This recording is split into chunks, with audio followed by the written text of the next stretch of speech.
Olá, eu me chamo Pedro Gondim e esta é a apresentação do meu trabalho de conclusão de curso da pós-graduação em Ciências de Dados e Big Data da PUC Minas. O tema deste trabalho é a previsão de carga do Sistema Interligado Nacional. E para isso temos como objetivo obter um modelo para realizar a previsão de carga do SIM, utilizando como dados de entrada os dados de carga disponibilizados pelo Operador Nacional do Sistema e, como variável exógena, os dados do PIB que são disponibilizados pelo IBGE. Iniciamos aqui pela preparação do ambiente, onde foi realizada a instalação e importação das bibliotecas que serão utilizadas ao longo do trabalho. Damos sequência para a coleta de dados, e aqui cabe ressaltar que os dados foram coletados dos seus sites originais e inseridos no GitHub deste projeto para garantir a reprodutibilidade. Então, a coleta de dados é feita dos dados que estão armazenados no GitHub do projeto. Iniciamos pela coleta dos dados de curva, seguimos para a coleta dos dados do PIB, que estão em formato JSON, é feito o seu tratamento e o armazenamento num data frame do Pandas.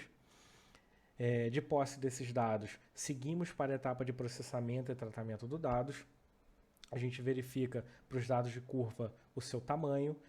Podemos ver aqui que ele tem mais de 830 mil linhas. Seguimos conhecendo as informações desse data frame e realizando alguns tratamentos como a remoção de colunas que são redundantes, alteração dos nomes das colunas e convertendo as colunas de data para o tipo datetime. Seguimos aqui verificando dentro desse data frame de carga quais são os subsistemas existentes. E aqui cabe uma informação que, embora geograficamente tenhamos cinco regiões, do ponto de vista elétrico a gente tem 4, porque a região centro-oeste está dentro da sudeste. Foi feito a conversão desses dados que estavam de linha para coluna, aparecendo aqui agora nossos dados de subsistemas nas colunas. Seguimos verificando agora as informações desse data frame após essa alteração. Foi verificada a quantidade de dados nulos, foi verificada a existência de algum valor zerado. É feito a substituição dos valores zerados por dados nulos, para que a gente possa tratar todos os dados nulos de uma única vez, utilizando a interpolação. A gente segue aqui agora para obter a carga do sistema, que é a soma de cada subsistema que nós temos, e obtemos a carga do SIM. Esse valor agora de carga de todo o sistema, de carga do SIM, é plotado aqui nesse gráfico. A gente pode ver os dados do ano 2000 até 2023. Seguimos agora para o tratamento dos dados do PIB, onde a gente mais uma vez renomeia as colunas, verifica o tamanho desse dataset, verifica as informações desse dataset e faz aqui o tratamento dos formatos dos dados. Principalmente aqui importante converter os dados de data que estão no formato de string por trimestre para datas realmente, e a gente converte isso no final para o tipo datetime, e aqui está o nosso data frame tratado. Mais uma vez a gente verifica, conforme foi feito no dataset anterior, se existem dados nulos. Esse dataset já está limpo, não precisou de nenhum tratamento, e vemos aqui o seu resultado nesse gráfico abaixo. Por fim, a gente concatena esses dois data frames, só que é importante ressaltar que os dados de carga estão numa periodicidade horária, enquanto os dados do PIB estão numa periodicidade trimestral. Então foi feito aqui o resample dos dados de carga para trimestre, e aqui embaixo a gente vê esse dataset, como ele fica trimestralmente. Foi feita a concatenação desses dados, e aqui a gente consegue ver o resultado de ambos os datasets plotados juntos. Que tem 2 pontos de atenção, que foi o período do racionamento de energia lá no ano de 2001, e o mais recente, que é o período onde houve a pandemia do Covid-19, que a gente pode ver que os dados de carga sofreram uma redução brusca aqui. Para o período da Covid, inclusive o próprio PIB também sofreu uma redução. Então optou-se por fazer o tratamento, porque esses dados acabam causando uma distorção grande no resultado final do modelo. A gente tratou pegando a média do mesmo período do ano anterior e do ano seguinte e substituindo esses valores justamente ali no trimestre que teve o maior impacto da pandemia. E aqui embaixo a gente pode ver esse resultado plotado agora sem o efeito da pandemia, do Covid. A gente segue para a etapa de análise e exploração dos dados, onde a gente plota o box plot de ambos esses datasets, tanto da carga quanto do PIB, e essa curvinha aqui azul é onde a gente pode ver a média por trimestre desses dados. A gente segue verificando a correlação entre as séries. A gente pode observar que tem uma alta correlação, 0,95. Verificamos também os gráficos de autocorrelação e autocorrelação parcial desses dados.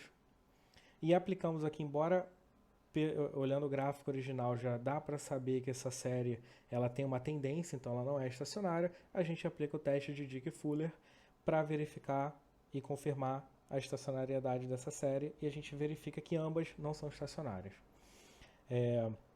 Seguimos com a decomposição dessas séries temporais, onde a gente pode ver tanto a série original quanto os seus componentes de tendência, sazonalidade e resíduo, e mais uma vez, de forma gráfica, observamos que essa série tem uma tendência, não é estacionária.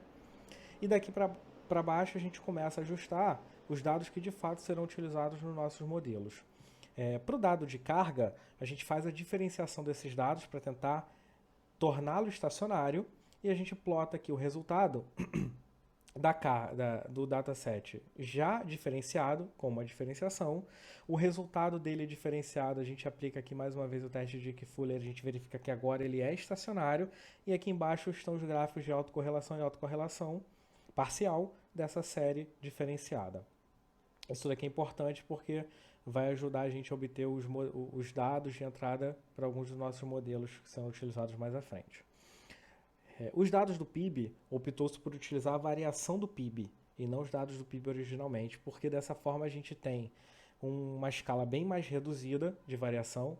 Esse resultado tende a ter uma estacionariedade, e a gente não precisa utilizar nenhum tratamento de escala na hora que for fazer a utilização desses dados aqui nos modelos. Se a gente utilizar o dado original, ele acaba a tendência dele acaba tornando o resultado final pior do que ao invés do nosso objetivo, que é utilizar o dado do PIB para melhorar a performance do nosso modelo de previsão de carga. Aqui a gente inicia pela criação dos modelos efetivamente, mas antes a gente define duas funções que serão utilizadas em todos os modelos, que é essa função que divide os nossos dados de entrada em dados de treino e dados de teste. Basta a gente passar os dados originais e o tamanho que a gente quer realizar dessa divisão. E aqui embaixo a gente tem uma função para plotar o resultado, onde a gente plota as nossas métricas de erros que estão sendo utilizadas, que é o RMSE e o MAI, e a gente plota depois esse resultado de forma gráfica. E aqui a gente faz a separação dos nossos dados de treino e teste, utilizando a função que foi definida anteriormente, e definimos os intervalos de início e fim que é utilizado nos modelos para fazer a previsão dos nossos dados. Aqui a gente inicia pelo modelo de exponential smoothing, onde a gente faz o ajuste desse modelo. Nós temos um período aqui trimestral, por isso que o valor é 4, e fazemos o fit desse modelo. Aqui a gente realiza a previsão desse modelo no intervalo que foi definido, e a gente plota os resultados. Aqui está o nosso resultado do exponential smoothing. Esse modelo de suavização exponencial, ele não permite que a gente utilize variável exógena, então para esse modelo a gente tem apenas esse resultado. Dando sequência, a gente também utilizou como modelo o Facebook o Prophet. Um ponto importante dele é que a gente precisa renomear as colunas, porque ele depende dos dados de entrada estar neste formato, DS para as datas e Y para os valores. É realizado o seu treinamento, o fit do modelo, a previsão, e mais uma vez esses dados são plotados e a gente tem aqui o resultado deste modelo. Como esse modelo ele permite variável exógena, a gente aqui adiciona os dados do PIB, da variação do PIB como um regressor, faz novamente o ajuste desse modelo, realiza as previsões e plota o resultado, e aqui a gente já obtém um resultado de um modelo com umas métricas de erros melhores. Aqui a gente segue para a aplicação do nosso último modelo, que foi o modelo Sarimax, que é o modelo ARIMA, com a possibilidade de incluir os componentes sazonais e uma variável exógena, que a gente aqui vai utilizar a variação do PIB. Esse primeiro modelo a gente faz o ajuste dele sem a variável exógena, e os parâmetros aqui foram retirados daqueles gráficos da carga diferenciada de autocorrelação e autocorrelação parcial. a gente realiza a previsão desse modelo e plota o seu resultado. Esse processo é feito de novo, mas agora passando como variável exógena os dados do PIB, e a gente pode ver que o resultado, mais uma vez, é melhor. Incluindo a variável do PIB, a variação do PIB torna esse resultado melhor. Por último, a gente plota o diagnóstico para verificar os resíduos desse modelo que foi o melhor modelo. E por fim, a gente apresenta aqui uma tabela com as nossas métricas de erro, onde a gente pode verificar um resumo que o nosso pior modelo foi o Profit e o melhor modelo foi o Sarimax, com o PIB como variável exógena. E aqui é só importante ressaltar que em ambos os modelos, tanto do Profit quanto o Sarimax, ambos ao utilizar o PIB, a gente obteve um resultado de métrica de erro melhor. Agradeço a atenção, um abraço.